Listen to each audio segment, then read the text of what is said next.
ಯೇಸು ಕ್ರಿಸ್ತನ ಹೆಸರಲ್ಲಿ ನಿಮ್ಮೆಲ್ಲರನ್ನ ನಾನು ಸ್ವಾಗತಿಸ್ತೇನೆ. ಇವತ್ತಿನ ಎಬೆನ್ಸನ್ ಸೇವೆಗಳನ್ನು ನೀವು ವೀಕ್ಷಿಸಲಿಕ್ಕೆ ನಾನು ಸ್ವಾಗತಿಸಿ ಈ ಒಂದು ಕಾರ್ಯಕ್ರಮವನ್ನು ನಾವು ಪ್ರಾರಂಭ ಮಾಡ್ತಾ ಇದ್ದೇವೆ. I am Professor Ebenson James. You are watching Ebenson TV.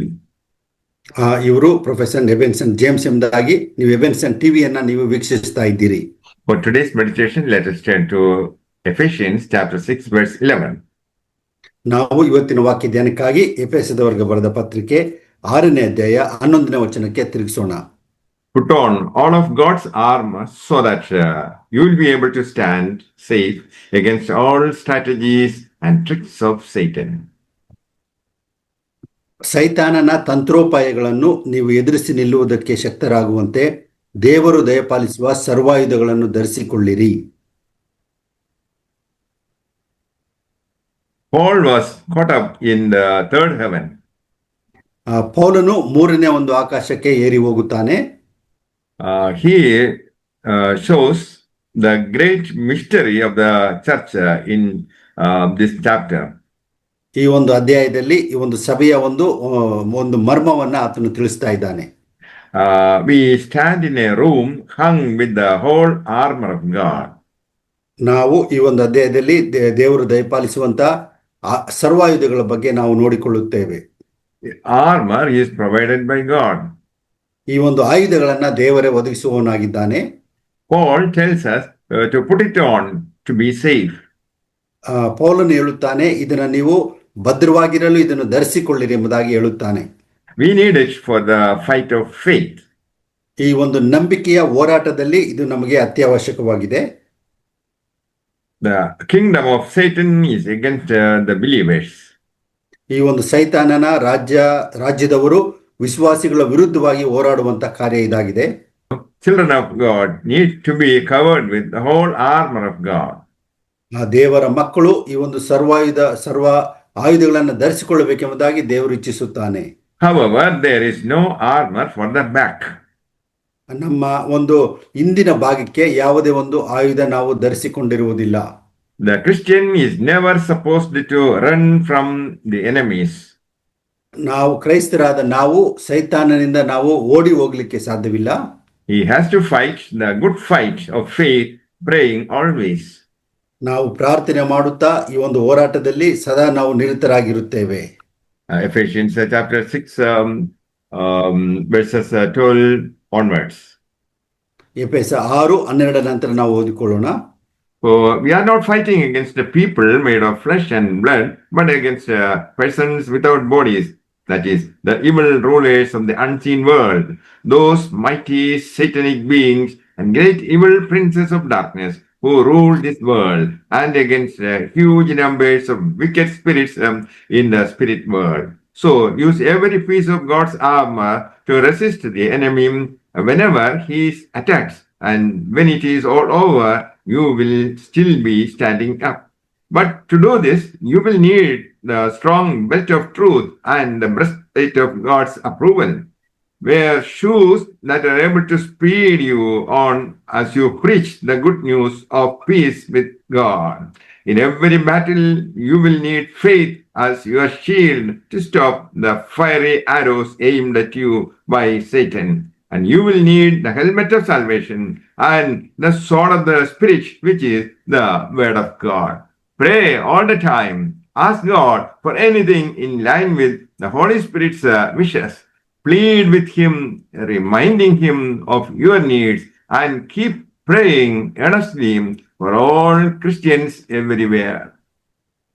ಎಫೆಸ 6:12-18 ತನಕ ನಾವು ಓದಿಕೊಳ್ಳೋಣ. ನಾವು ಹೋರಾಡುವುದು ಮನುಷ್ಯ ಮಾತ್ರದವರ ಸಂಗಡವಲ್ಲ, ರಾಜ್ಯತ್ವಗಳ ಮೇಲೆಯೂ ಅಧಿಕಾರಿಗಳ ಮೇಲೆಯೂ ಈ ಅಂಧಕಾರದ ಲೋಕಾಧಿಪತಿಗಳ ಮೇಲೆಯೂ ಆಕಾಶ ಮಂಡಲದಲ್ಲಿರುವ ದುರಾತ್ಮಗಳ ಸೇನೆಯ ಮೇಲೆಯೂ ನಾವು ಹೋರಾಡುವವರಾಗಿದ್ದೇವೆ. ಆದುದರಿಂದ ಕಠಿಣ ಯುದ್ಧವು ನಡೆಯುವ ದಿವಸದಲ್ಲಿ ಆ ವೈರಿಗಳನ್ನು ಎದುರಿಸುವುದಕ್ಕೂ ಮಾಡಬೇಕಾದದೆಲ್ಲವನ್ನು ಮಾಡಿ ಜಯಶಾಲಿಗಳಾಗಿ ನಿಲ್ಲುವುದಕ್ಕೂ ಶಕ್ತರಾಗುವಂತೆ ದೇವರು ದಯಪಾಲಿಸುವ ಸರ್ವಾಯುಧಗಳನ್ನು ಧರಿಸಿಕೊಳ್ಳಿರಿ. ಸತ್ಯವೆಂಬ ನಡುಕಟ್ಟನ್ನು ಕಟ್ಟಿಕೊಂಡು ನೀತಿ ಎಂಬ ವಜ್ರ ಕವಚವನ್ನು ಧರಿಸಿಕೊಂಡು ಸಮಾಧಾನದ ವಿಷಯವಾದ ಸುವಾರ್ತೆಯನ್ನು ತಿಳಿಸುವುದರಲ್ಲಿ ಸಿದ್ಧವಾದ ಮನಸ್ಸೆಂಬ ಕೆರೆಗಳನ್ನು ಮೆಟ್ಟಿಕೊಂಡು ನಿಲ್ಲಿರಿ ಮತ್ತು ನಂಬಿಕೆ ಎಂಬ ಗುರಾಣಿಯನ್ನು ಹಿಡಿದುಕೊಳ್ಳಿರಿ. ಅದರಿಂದ ನೀವು ಕೆಡುಕನ ಅಗ್ನಿ ಬಾಣಗಳನ್ನೆಲ್ಲ ಆರಿಸುವುದಕ್ಕೆ ಶಕ್ತರಾಗುವಿರಿ. ಇದಲ್ಲದೆ ರಕ್ಷಣೆ ಎಂಬ ಶಿರಸ್ತ್ರಾಣವನ್ನು ಇಟ್ಟುಕೊಂಡು ಪವಿತ್ರಾತ್ಮನು ಕೊಡುವ ದೇವರ ವಾಕ್ಯವೆಂಬ ಕತ್ತಿಯನ್ನು ಹಿಡಿಯಿರಿ.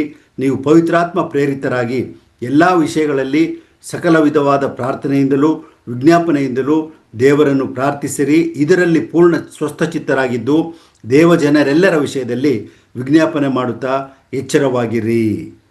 We need power to fight the demonic forces. ಸೈತಾನನ ಒಂದು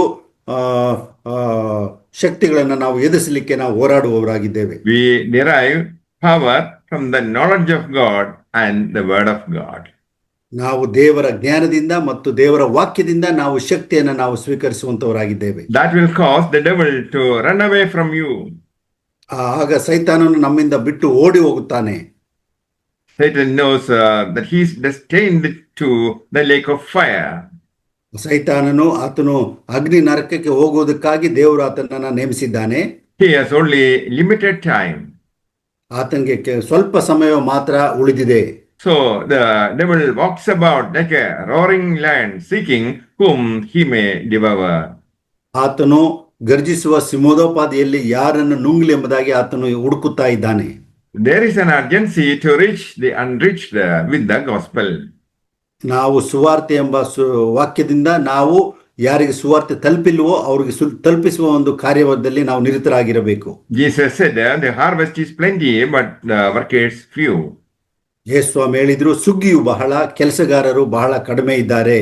In these days, men of God should have a passion to be fishers of men. ದೇವರು ಮನುಷ್ಯರನ್ನು ಹಿಡಿಯುವಂತ ಬೆಸ್ತರನ್ನಾಗಿ ಆತನು ಕರೆ ಕೊಟ್ಟಿದ್ದಾನೆ. Satan hates preachers, gospel and prayer meeting. ಸೈತಾನನು ಪ್ರಾರ್ಥನೆ ಮಾಡುವಂತವರನ್ನು ಸುವಾರ್ತೆ ಸೇವೆ ಮಾಡುವಂತವರನ್ನ ಆತನು ವಿರೋಧಿಸುವವನಾಗಿದ್ದಾನೆ. Battlefield is the mind of the believer. ಮನುಷ್ಯನ ಒಂದು ಮನಸ್ಸಿನಲ್ಲಿ ಈ ಒಂದು ಹೋರಾಟ ನಡೀತಾ ಇರ್ತದೆ. So we should have good relationship with God. ನಾವು ದೇವರೊಟ್ಟಿಗೆ ಒಂದು ಯಾವಾಗಲೂ ಕೂಡ ನಾವು ಒಳ್ಳೆ ಸಂಬಂಧ ಉಳ್ಳವರಾಗಿರಬೇಕು. Then only we can enjoy peace. ಆಗ ಮಾತ್ರವೇ ನಾವು ಸಮಾಧಾನದಿಂದಿರಲು ಸಾಧ್ಯವಾಗ್ತದೆ. And God hasn't left you helpless. ದೇವರು ನಮ್ಮನ್ನ ಅಸಹಾಯಕರನ್ನಾಗಿ ಬಿಟ್ಟು ಹೋಗಿಲ್ಲ. 2 Corinthians chapter 10 verse 3 to 5. 2 ಕೊರಿಂಥದವರಿಗೆ ಬರೆದ ಪತ್ರಿಕೆ 10ನೇ ಅಧ್ಯಾಯ ನಾವು 3ರಿಂದ 5 ತನಕ ನಾವು ಈ ರೀತಿಯಾಗಿ ನಾವು ನೋಡಿಕೊಳ್ತೇವೆ. For though we walk in flesh, we do not war according to flesh. For the weapons of our warfare are not fleshly, but powerful before God for the overthrowing of strongholds. As we overthrow reasonings and every high thing rising up against the knowledge of God, and take captive every thought unto the obedience of Christ. 2 ಕೊರಿಂಥ 10:3ರಿಂದ 5 ತನಕ ನಾವು ಓದಿಕೊಳ್ಳೋಣ. ನಾವು ಲೋಕದಲ್ಲಿದ್ದರೂ ಲೋಕಾನುಸಾರವಾಗಿ ಯುದ್ಧ ಮಾಡುವವರಲ್ಲ. ನಾವು ಉಪಯೋಗಿಸುವ ಆಯುಧಗಳು ಲೋಕ ಸಂಬಂಧವಾದ ಆಯುಧಗಳಲ್ಲ. ಅವು ದೇವರ ಎಣಿಕೆಯಲ್ಲಿ ಬಲವಾಗಿದ್ದು ಕೋಟೆಗಳನ್ನು ಕೆಡವಿ ಹಾಕುವಂಥವುಗಳಾಗಿವೆ. ನಾವು ವಿತರ್ಕಗಳನ್ನು ದೇವ ಜ್ಞಾನವನ್ನು ವಿರೋಧಿಸುವುದಕ್ಕೆ ಏರಿಸಲ್ಪಟ್ಟಿರುವ ಉನ್ನತವಾದ ಎಲ್ಲ ಕೊತ್ತಲುಗಳನ್ನು ಕೆಡವಿ ಹಾಕಿ ಎಲ್ಲ ಯೋಚನೆಗಳನ್ನು ಕ್ರಿಸ್ತನಿಗೆ ವಿಧೇಯರಾಗುವಂತೆ ಸೆರೆ ಹಿಡಿದು ಎಂಬುದಾಗಿ ನೋಡಿಕೊಳ್ಳುತ್ತೇವೆ. Jesus gave you authority to trample on serpents and scorpions and over all the power of the enemy. ನಾವು ಸೈತಾನನ ಹಾವು ಮತ್ತು ಚೇಳುಗಳನ್ನು ತುಳಿಯುವಂತ ಶಕ್ತಿಯನ್ನ ದೇವರು ವಿಶ್ವಾಸಿಗಳಿಗೆ ಕೊಟ್ಟಿರುತ್ತಾನೆ. Resist the devil by the blood of the Lamb and testimony. ನಾವು ನಮ್ಮ ಸಾಕ್ಷಿಯಿಂದಲೂ ಕ್ರಿಸ್ತನ ರಕ್ತದಿಂದಲೂ ಸೈತಾನನನ್ನ ಎದುರಿಸಬೇಕು. Have faith in God. ನಾವು ದೇವರ ವಾಕ್ಯವನ್ನ ಸಾರುವಂತವರಾಗಿರಬೇಕು. You can command the devil to surrender in the name of Jesus Christ. ಯೇಸು ಕ್ರಿಸ್ತನ ಹೆಸರಿನಲ್ಲಿ ನಾವು ಸೈತಾನನನ್ನ ನಮ್ಮ ಅಧೀನಕ್ಕೆ ತೆಗೆದುಕೊಳ್ಳಬಹುದು. Our weapons are mighty in God for pulling down strongholds. ನಾವು ಕೋಟೆ ಕತ್ತಲುಗಳನ್ನ ಮುರಿದು ಹಾಕುವಂತ ದೊಡ್ಡ ಶಕ್ತಿಯನ್ನ ದೇವರಿಂದ ನಾವು ಹೊಂದಿಕೊಂಡಂತವರಾಗಿದ್ದೇವೆ. Addictions, fear and illness keep you in bondage. ನಮ್ಮನ್ನ ಕಾಯಿಲೆಗಳು, ನಮಗೆ ಅನೇಕ ದುಶ್ಚಟಗಳು ಹಾಗೂ ಬಂಧನಗಳು ನಮ್ಮನ್ನ ದೇವರಿಂದ ದೂರ ಇಡುವಂತದ್ದಾಗಿದೆ. Strongholds are thoughts of failure, worry, and fear which lead to negative imaginations. ನಮ್ಮ ಕೋಟೆ ಕೊತ್ತಲುಗಳು ಯಾವುದು ಅಂತ ಹೇಳಿದ್ರೆ ಚಿಂತೆ, ಭಾರ, ಸಾಲ ಹಾಗೂ ಕಷ್ಟಗಳೇ ನಮಗೆ ಆ ಒಂದು ಕೋಟೆ ಕೊತ್ತಲುಗಳು ಆಗಿರ್ತದೆ. Anything contrary to the word of God must be pulled down. ದೇವರ ವಾಕ್ಯಕ್ಕೆ ವಿರುದ್ಧವಾಗಿರುವಂತಹ ಎಲ್ಲಾ ಕಾರ್ಯಗಳನ್ನ ನಾವು ಮುರಿದು ಹಾಕುವಂತವರಾಗಿದ್ದೇವೆ. How imaginations based on promises of God to open doors of blessings. ನಾವು ನಮ್ಮ ಆಲೋಚನೆಗಳ ಮುಖಾಂತರವಾಗಿ ದೇವರ ಒಂದು ಆಶೀರ್ವಾದಗಳನ್ನ ನಾವು ಸ್ವೀಕರಿಸುವಂತವರಾಗಿದ್ದೇವೆ. For example, Job had fear that his children would fail. ಯೋಬನಿಗೆ ಉದಾಹರಣೆಗಾಗಿ ಯೋಬನ ಜೀವಿತವನ್ನು ನೋಡುವಾಗ ಯೋಬನ ಮಕ್ಕಳುಗಳು ಆತನಿಗೆ ಸೋಲನ್ನು ಉಂಟು ಮಾಡ್ತಾರೆ ಎಂಬುದಾಗಿ ನೆನೆಸಿದ್ದನು. Fear had a hold on him and it ruined his family. ಆತನಿಗೆ ಭಯ ಇತ್ತು ಹಾಗೂ ಅದು ಅವನ ಕುಟುಂಬವನ್ನೆಲ್ಲ ನಾಶ ಮಾಡಿಬಿಟ್ಟಿತು. We can reverse our failures by thinking about our identity in Jesus Christ. ನಮ್ಮ ಒಂದು ಕ್ರಿಸ್ತನೊಟ್ಟಿಗಿನ ಸಂಬಂಧದಿಂದ ನಾವು ಈ ಒಂದು ಶಕ್ತಿಗಳನ್ನು ಎದುರಿಸಲಿಕ್ಕೆ ನಾವು ಶಕ್ತರಾಗುತ್ತೇವೆ. He is our righteousness. ಆತನು ನಮ್ಮ ನೀತಿ ಕೊಡುವಂತವನಾಗಿದ್ದಾನೆ. And the Bible says we are more than conquerors. ನಾವು ವಾಕ್ಯದಲ್ಲಿ ನೋಡ್ತೇವೆ ನಾವು ಪೂರ್ಣವಾಗಿ ಜಯಶಾಲಿಗಳಾಗಿದ್ದೇವೆ ಎಂಬುದಾಗಿ. Negative mentality can be destroyed by obeying God's word. ನಾವು ನಕಾರಾತ್ಮಕ ವಿಚಾರಗಳಿಂದ ದೇವರ ವಾಕ್ಯಗಳನ್ನು ಮೀರಲಿಕ್ಕೆ ಸಾಧ್ಯತೆಗಳಿದೆ. Through Christ's obedience, you are delivered from demons' holds. ನಾವು ಕ್ರಿಸ್ತನಿಗೆ ವಿಧೇಯರಾಗುವುದರಿಂದ ಸೈತಾನನನ್ನ ಎದುರಿಸಲಿಕ್ಕೆ ಜಯಿಸಲಿಕ್ಕೆ ನಮಗೆ ಶಕ್ತಿ ಸಿಕ್ಕುವಂತದ್ದಾಗಿದೆ. Dismantle every deceptive fantasy. ನಮಗೆ ಬರುವಂತ ಎಲ್ಲಾ ಲೌಕಿಕ ಒಂದು ಕಲ್ಪನೆಗಳಿಂದ ಹಾಗೂ ದುರಾಶೆಗಳಿಂದ ನಾವು ದೂರ ಇರೋಣ. Bring every thought captive like prisoners of war. ನಾವು ಎಲ್ಲವನ್ನು ಕೂಡ ಸೆರೆ ಹಿಡಿದು ಅವುಗಳನ್ನ ನಮ್ಮ ಒಂದು ಅನುಕೂಲಕ್ಕಾಗಿ ದೇವರು ಮಾಡುವಂತವನಾಗಿದ್ದಾನೆ. May the Lord bless you all with these words. Amen. ಈ ಒಂದು ವಾಕ್ಯಗಳಿಂದ ದೇವರು ನಿಮ್ಮೆಲ್ಲರೂ ಕೂಡ ಆಶೀರ್ವದಿಸಲಿ. ಆಮೆನ್. ನಾವು ಪ್ರಾರ್ಥನೆ ಮಾಡಿಕೊಳ್ಳೋಣ. ಪ್ರೀತಿ ಸ್ವರೂಪನಾದ ಪರಲೋಕ ತಂದೆಯಾದ ದೇವರೇ, ಈ ಒಂದು ದಿನಕ್ಕಾಗಿ ಸ್ತೋತ್ರ. ಈ ಒಂದು ನಿನ್ನ ಜೀವಳ ವಾಕ್ಯಕ್ಕಾಗಿ ಸ್ತೋತ್ರ. ನಾವು ಮನುಷ್ಯ ಮಾತ್ರವಲ್ಲ ಸ್ವಾಮಿ, ನಾವು ರಾಜ್ಯತ್ವಗಳ ವಿರುದ್ಧವಾಗಿಯೂ ಆಕಾಶ ಮಂಡಲದಲ್ಲಿರುವ ದುರಾತ್ಮಗಳ ಸೇನೆಯ ವಿರುದ್ಧವಾಗಿ ಹೋರಾಡುವಂಥವರಾಗಿದ್ದೇವೆ. ನೀನು ನಮಗೆ ಸರ್ವಾಯುಧಗಳನ್ನು ದಯಪಾಲಿಸಿದಿ. ನಿನ್ನ ವಾಕ್ಯದ ಮುಖಾಂತರವಾಗಿ ಅದನ್ನು ದಯಪಾಲಿಸಿದೆ, ಅದಕ್ಕಾಗಿ ಸ್ತೋತ್ರ. ನಾವು ಸರ್ವಾಯುಧಗಳನ್ನು ಧರಿಸಿಕೊಂಡು ಯೇಸು ಕ್ರಿಸ್ತನ ಹೆಸರಿನಲ್ಲಿ, ಯೇಸು ಕ್ರಿಸ್ತನ ರಕ್ತದ ಮುಖಾಂತರ ಪೂರ್ಣ ಜಯಶಾಲಿಗಳಾಗಿದ್ದೇವೆ, ಅದಕ್ಕಾಗಿ ಸ್ತೋತ್ರ ಮಾಡ್ತೇವೆ. ತಂದೆಯ ದೇವರೇ, ಈ ಕಾರ್ಯಕ್ರಮವನ್ನು ಆಶೀರ್ವದಿಸು. ನಿನ್ನ ವಾಕ್ಯ ಕೇಳಿಸಿಕೊಂಡಂಥವರೆಲ್ಲರೂ ಕೂಡ ಸ್ವಾಮಿ ಈ ಒಂದು ಕ್ರಿಸ್ತಿಯ ಹೋರಾಟದಲ್ಲಿ ಜಯವನ್ನು ಗಳಿಸುವಂತೆ, ನಂಬಿಕೆಯನ್ನು ಪಾಲಿಸುವಂತೆ, ನೀತಿಯನ್ನು ಅನುಸರಿಸುವಂತೆ ನೀನು ಸಹಾಯಿಸು.